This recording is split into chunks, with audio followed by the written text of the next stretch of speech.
أيها الناس اتقوا ربكم الذي خلقكم من نفس واحدة وخلق منها زوجها وبث منهما رجالا كثيرا ونساء واتقوا الله الذي تساءلون به والأرحام إن الله كان عليكم رقيبا.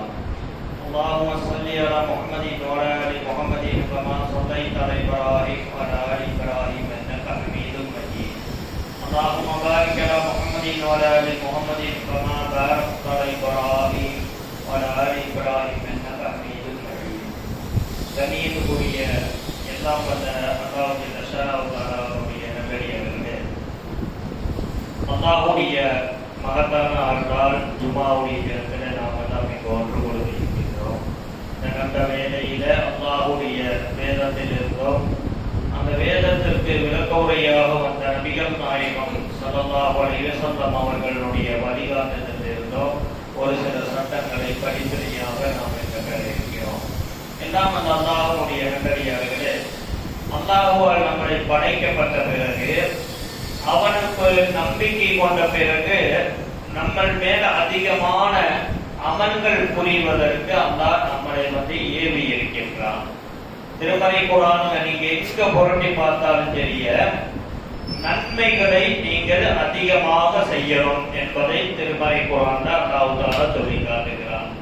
அதுபோல நபிகள் நாயகம் ஸல்லல்லாஹு அலைஹி வஸல்லம் அவர்களும் நமக்கு என்னென்ன நன்மைகள் இந்த உலக ரீதியாக நம்மளால் செய்ய இயலுமோ அது அத்தனை நன்மையாக நீங்கள் மாற்றிக் கொள்ளுங்கள் என்பதற்கு தங்களுடைய வாழ்க்கை கண்ட அதிகமான கால நேரங்களில் உபதேசங்களில் இதை சொல்லி காட்டுகிறார்கள்.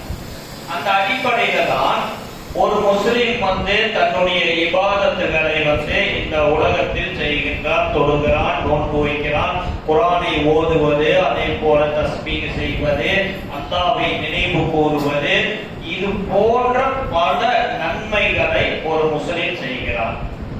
அந்த நன்மைகளை செய்வதற்கு மட்டும் நம்மளிடத்தில் ஒரு அடிப்படையாக இருந்தாலும் கூட, அந்த நன்மைகளை தக்க வைப்பதற்கும் இஸ்லாம் நமக்கு வழிமுறைகளை காட்டுகிறது. இப்போ ஒரு நிறுவனத்துல போய் வேலை செய்கிறோம்னு சொன்னா அவன் பல நிபந்தனைகளை வச்சிருப்பான்.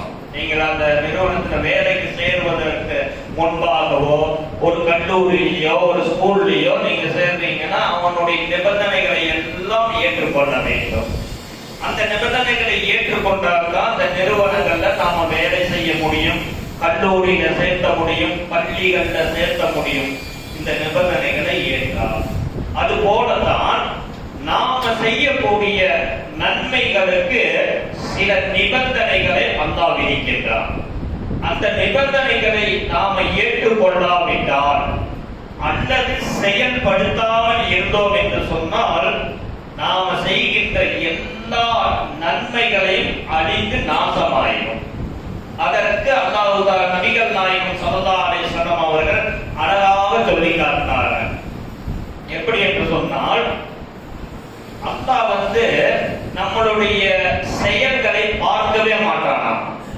என்ன பண்றான், ஏது பண்றான், ஆனா அவனுடைய உள்ளத்தை தான் அல்லாஹ் நோட்டம் பெறுவான். உள்ளத்துல என்ன இருக்குது நம்மளுக்கு தெரியாது.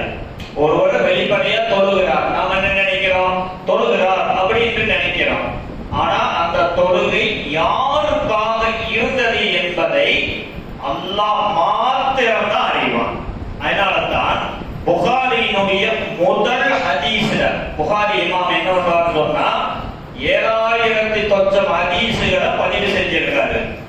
அந்த 7000 ஹதீஸ்களுக்கு மேல இருக்கக்கூடிய முதல் ஹதீஸாக பதிவு செய்யப்பட்டது எது என்று சொன்னால், ஒரு ஹதீஸை பதிவு செய்யறாங்க. முதல் ஹதீஸ், இன்னமல் அஅமாலு பின்னியாத், எண்ணங்களை பொறுத்து தான் அல்லாஹ்விடத்துல உங்களுக்கு நற்கூலி இருக்கிறது. உள்ளத்துல யாருக்காக செய்தீங்க என்பதுதான் நற்கூலி இருக்கிறது. இதை எந்த இடத்துல நபிகள் நாயகம் ஸல்லல்லாஹு அலைஹி வஸல்லம் அவர்கள் சொல்லி காட்டினார்கள் சொன்னா, நபி ஸல்லல்லாஹு அலைஹி வஸல்லம் அவர்கள் மக்காவில 13 ஆண்டு காலம் பிரச்சாரம் செஞ்சார்கள். அங்கிருந்து இனிமேல் அங்க பிரச்சாரம் செய்ய முடியாது, உயிர் வாழ முடியாது என்கின்ற நிலையில தன்னுடைய நாட்டை விட்டு தன்னுடைய பொருளாதாரத்தை, தன்னுடைய சொந்த பந்தங்களை, தன்னிடத்தில் இருக்கக்கூடிய அத்தனையும் துறந்துதான் அவங்க என்ன பண்றாங்க, ஹிஜ்ரத் போறாங்க. ஹிஜ்ரத் போவதற்கு முன்பாக சஹாபாக்களிடத்துல அல்லாஹ்வுடைய தூதர், இந்த ஹிஜ்ரத் என்பது மாபெரும் ஒரு அமல், இந்த அமல்களுக்கு அதிகமான நன்மைகளை நமக்கு கிடைக்கும். அப்ப இந்த ஹிஜ்ரத் நம்மளுடைய காலகட்டத்தில் இப்போ இல்ல. ஆனா நபி ஸல்லல்லாஹு அலைஹி வஸல்லம் காலகட்டத்துல யோசிச்சு பாருங்க, ஒரு நாட்டை விட்டு தன்னுடைய நாட்டில் பிறந்தது, வீடு, தொழில், சொந்த பந்தம் அத்தனையும் இதுதான் என்று வாழ்ந்து கொண்டிருக்கக்கூடிய நேரத்துல அல்லாஹ்வுடைய கட்டளை, இங்கிருந்து புறப்பட்டு நீங்க மதீனாவுக்கு போயிருங்க. கட்டளை வந்தாச்சு. எல்லாம் புறப்பட்டு எல்லாத்தையும் இழந்து அந்த புறப்பட்டு நிற்கின்ற நேரத்தில் தான் சொல்லி காட்டுறாங்க, மக்களே நீங்கள் ஹிஜ்ரத் செய்ய போறீங்க, மாபெரும் ஒரு அமலை செய்ய போகின்றீர்கள். உங்களுடைய உள்ளத்துல மதீனாவுக்கு போனால் அங்க நல்ல பெண்கள் கிடைப்பார்கள் என்று நீங்கள் நினைத்தால் அது உங்களுக்கு கிடைத்துவிடும். நிறைய பொருளாதாரம் உங்களுக்கு கிடைக்கும் என்று நினைத்தால் அது உங்களுக்கு கிடைத்துவிடும். ஆனால் இந்த ஹிஜ்ரத்தினுடைய நோக்கம் அல்லாஹ்வுக்காக மட்டும்தான் இருக்கும் என்று சொன்னால் நீங்கள் அதை அறிந்து கொள்ளுங்கள். இன்னல் அமாலு பின்னியாத், எண்ணங்களை பொறுத்துதான் அல்லாஹ் கூலியை கொடுப்பான் என்று நபிகள் நாயகம் ஸல்லல்லாஹு அலைஹி வஸல்லம் அவர்கள் அந்த ஹிஜ்ரத் செய்யக்கூடிய அந்த மக்களிடத்துல போகின்ற நேரத்தில் இதை சொல்லி காட்டாங்கன்னு சொன்னா இது நம்ம இடத்துலயே வரும். நாம என்ன நினைக்க கூடாது, இதெல்லாம் கேட்டது தானே என்று நாம நினைக்க கூடாது. ஆனால் திரும்ப திரும்ப இதை யார் இடத்துல நபி ஸல்லல்லாஹு அலைஹி வஸல்லம் சொன்னாங்க, நம்பிக்கை கொண்ட மக்களிடத்துல தான் சொன்னார்கள். நல்ல அமல்கள் செய்யக்கூடிய மக்களிடத்துல தான் சொன்னார்கள்.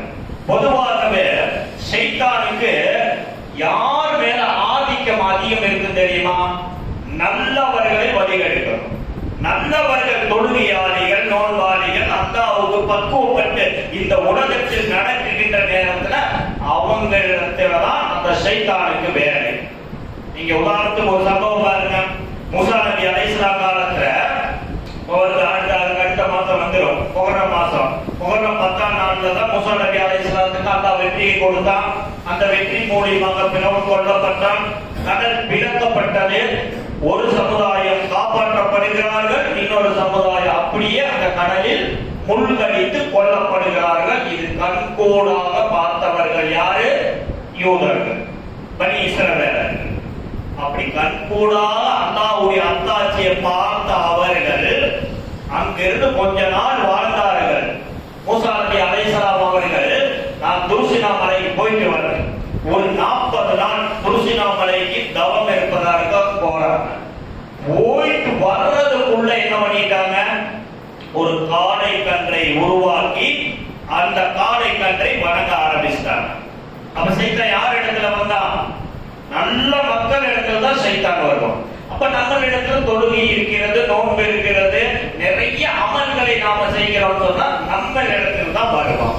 அப்ப நாம செய்கின்ற அமல்கள் அல்லாஹ்வுக்கு மாத்திரம்தான் இருக்க வேண்டும் என்பது இஸ்லாத்தினுடைய அடிப்படை கொள்கையாக இருக்கிறது. அல்லாஹ் தஆலா சொல்லி காட்டினான், வமா உமிரு இல்லா லியஅபுதுல்லாஹ முக்லிஸீன லஹுத்தீன்.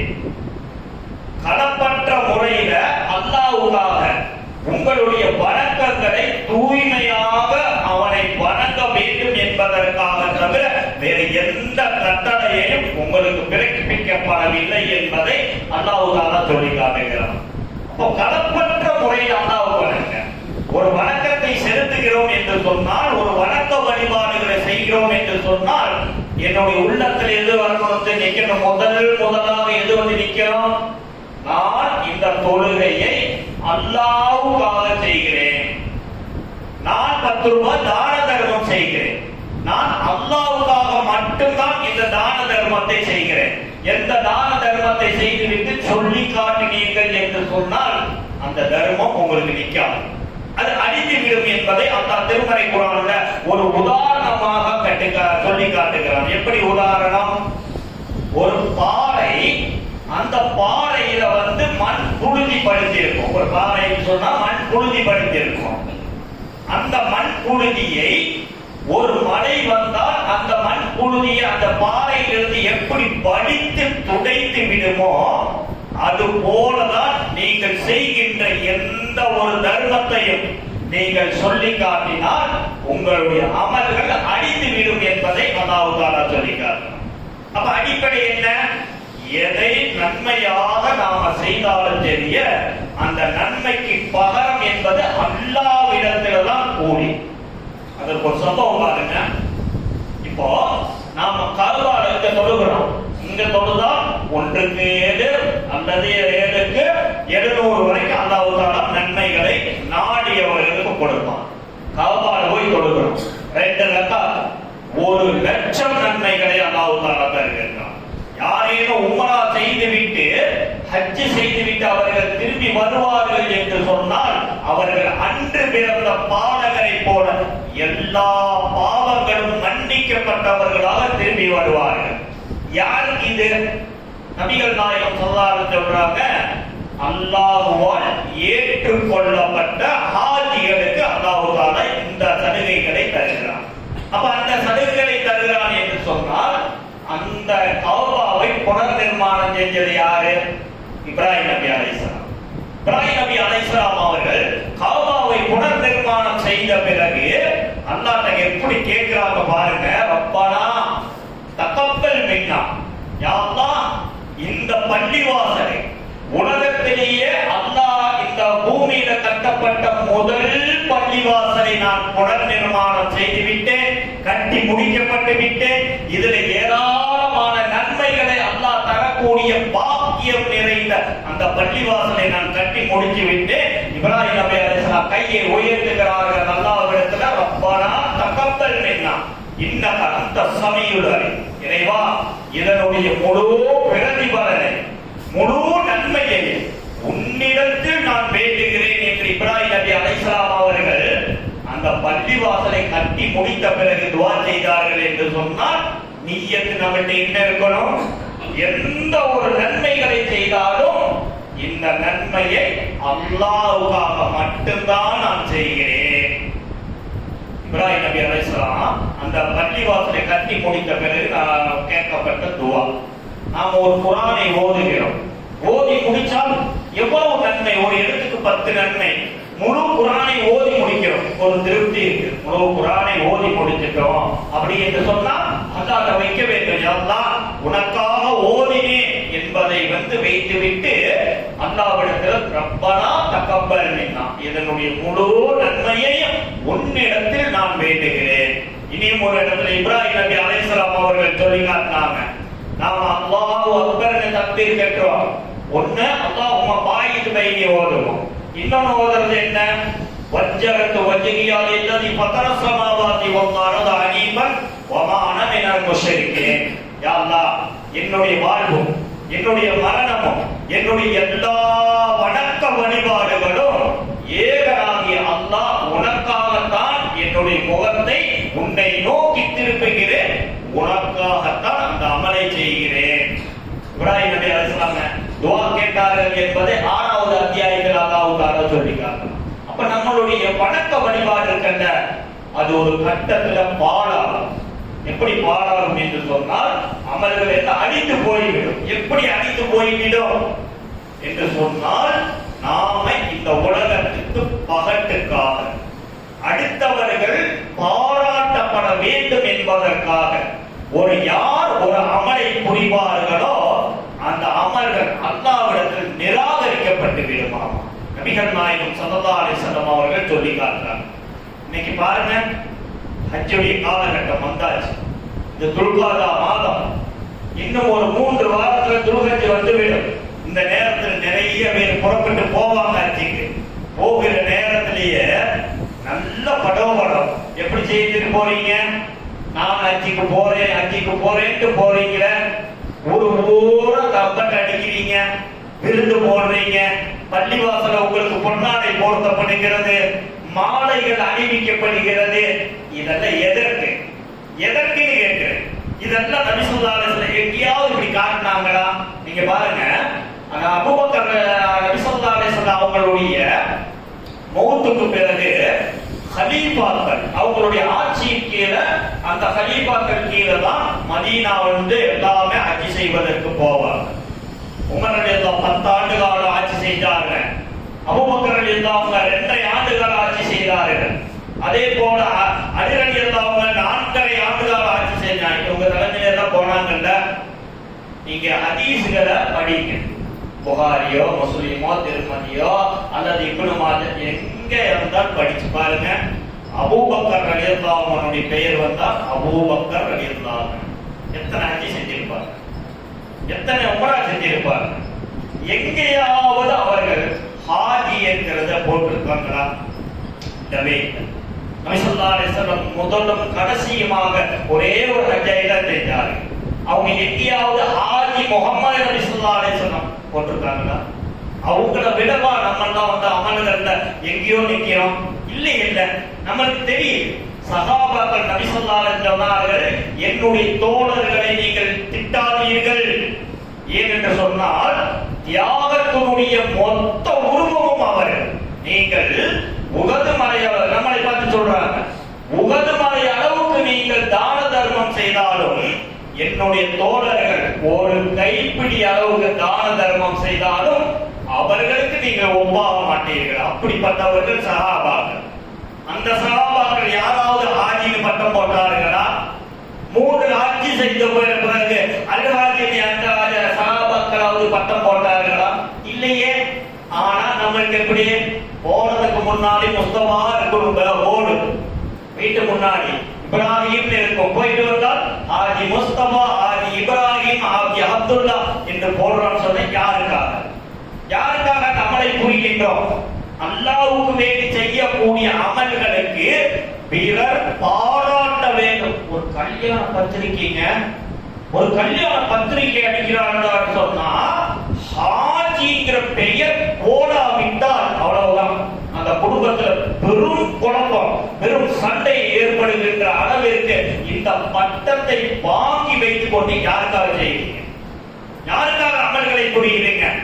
அவ்வளவு பெரிய அந்த பள்ளிவாசலை கௌபாவை கட்டி முடிச்ச இப்ராஹிம் நபி அலைஹிஸ்ஸலாத்து வஸலாம் அவர்கள் கேட்டார்கள், ரப்பனா தக்கபல் மின்னா, இறைவா இது அத்தனையும் உன்னிடத்தில் நன்மை எதிர்பார்க்கிறோம் என்று சொன்னால் யார் இந்த உலகத்துல விளம்பரத்துக்காக அமல்களை புரிகின்றார்களோ அவர்களுக்கு அல்லாஹ் தஆலா இந்த உலகத்திலேயே கொடுத்துருவாராம்.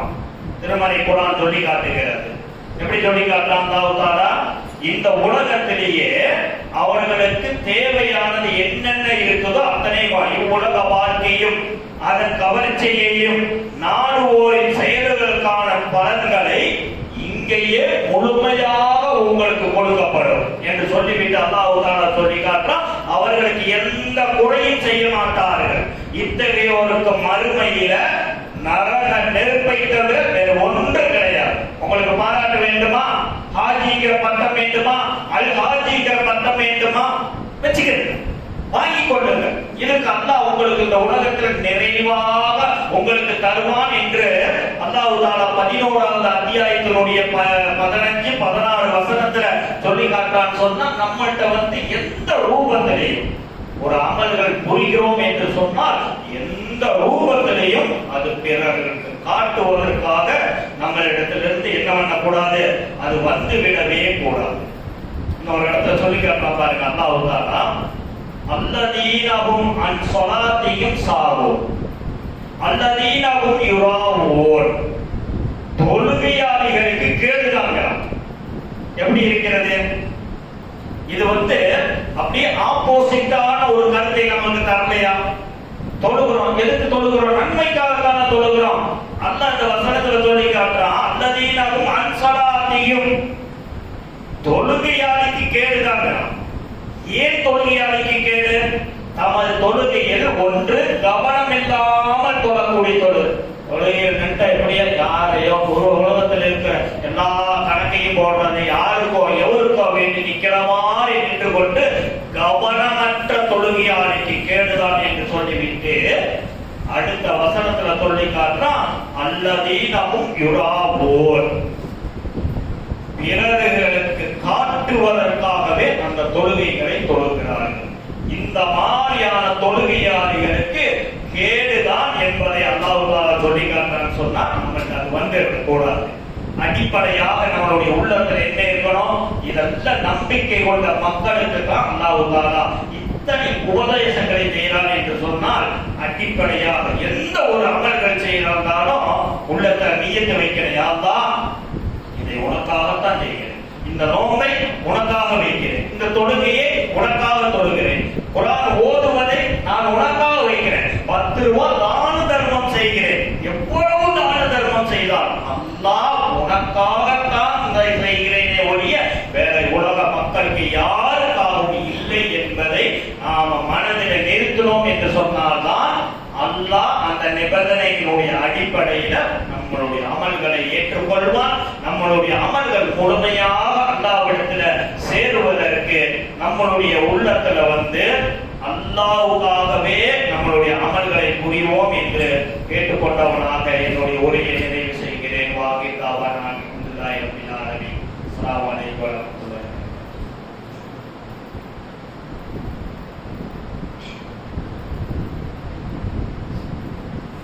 அல்ஹம்துலில்லாஹி ரப்பில் ஆலமீன். கண்ணியத்துக்குரிய எல்லாம் அந்த அல்லாஹ்வுடைய நல்லடியார்களே, பொதுவாக நம்மளிடத்தில்தான் நல்லவர்களிடத்தில்தான் இது மாதிரியான ஷைத்தானுடைய செயல்பாடுகள் வந்து உள்ளத்துல தொழுது கொண்டே இருப்பார். பார்த்தான்னு சொன்னா யாரோ பக்கத்துல பாக்குறாங்க, அப்ப என்னன்னா தொழுகையை அழகுபடுத்தி தொழுகலாம், நீட்டி தொழுகலாம் என்று உள்ளத்துல வரும் என்று சொன்னால் அந்த தொழுகை பாராகி.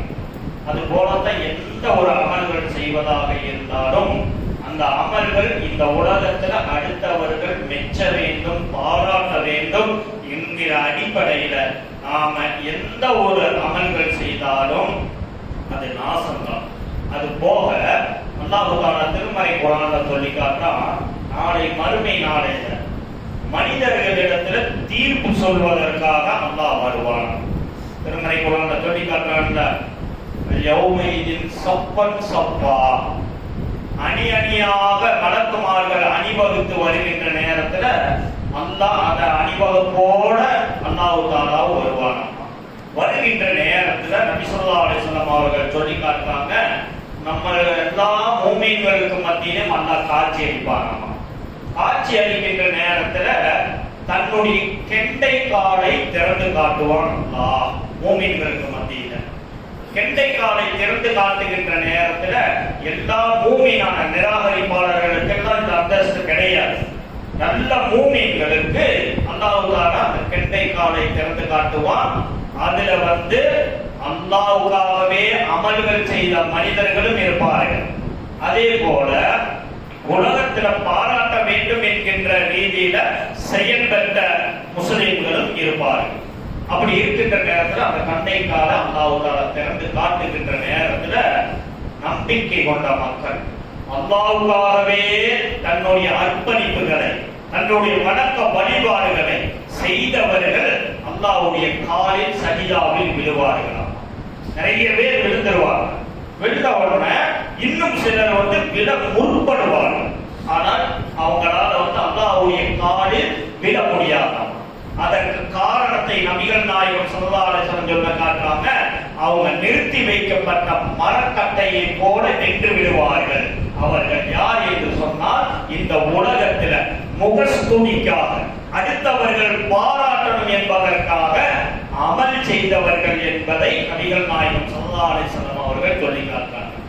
அல்லாஹ்வுடைய அந்த காலில் சஜிதா செய்கின்ற பாக்கியம் யாருக்கு கிடைக்கும் என்று சொன்னால், இந்த உலகத்திலேயே நாம நியத்து வைத்திருக்கிறோம், எந்த அமல்கள் செய்தாலும் நான் அல்லாஹ்வுக்காக, இன்ன ஸலாத்தி வ நுஸுகி வ மஹ்யாய வ மமாத்தி லில்லாஹி ரப்பில் ஆலமீன், அல்லாஹ்வுக்காக தான் என்னுடைய அமல்களை செய்கிறேன் என்பதை நாம நியத்து வைத்து தான் நம்மளுடைய அமல்கள் இருக்க வேண்டும். அப்படி இல்லை என்று சொன்னால் அல்லாஹ் தஆலா கசக்கி பிழிஞ்சு போடா நீயும் போன்ற அமல்கள் என்று வீசி விட்டது மட்டுமல்லாமல் நரகத்துக்காக முதலாக நெருப்பு மூட்டப்படும். யாருக்கு என்று சொன்னால், இந்த உலகத்தில வந்து அவர்கள் வந்து அடுத்தவர்களுக்காக அமல்கள் புரிந்தாங்கல்ல, அவங்களுக்கு வேண்டிதான் முதலாக நெருப்புகிற நரக நெருப்பு மூட்டப்படும் என்பதை நபிகள் நாயகம் ஸல்லல்லாஹு அலைஹி வஸல்லம் அவர்கள் சொல்லி காட்டினாங்கன்னு சொன்னா நம்மளுடைய அமல்களை அழகுபடுத்திக் கொள்ளணும். யாருக்காக? அல்லாஹ்வுக்காக. அதனால தான் நபி ஸல்லல்லாஹு அலைஹி வஸல்லம் சொன்னாங்க, இது யாருக்கும் தெரியாது, அல்லாஹ் ஒருவனுக்கு மட்டும்தான் தெரியும் என்பதற்காக சொன்னாங்க. உங்களுடைய உடைகளை அல்லாஹ் பார்க்க மாட்டான், உங்களுடைய தோற்றங்களை அல்லாஹ் பார்க்க மாட்டான், உங்களுடைய உள்ளத்துல என்ன இருக்கிறது என்பதை தான் அல்லாஹ் பார்ப்பான் என்பதை நபிகள் நாயகம் ஸல்லல்லாஹு அலைஹி வஸல்லம் அவர்கள் சொல்லி காட்டினாங்கன்னு சொன்னா நாம நம்மளுடைய வணக்க வழிபாடுகள் அத்தனையுமே அல்லாஹ்வுக்காக செய்ய வேண்டும். அதற்குரிய பாக்கியத்தை அல்லாஹ் தஆலா நம் அனைவர்களுக்கும் தந்த அருள் புரிவானாக. பாகிர் தாவானானே அல்ஹம்துலில்லாஹி ரப்பில் ஆலமீன்.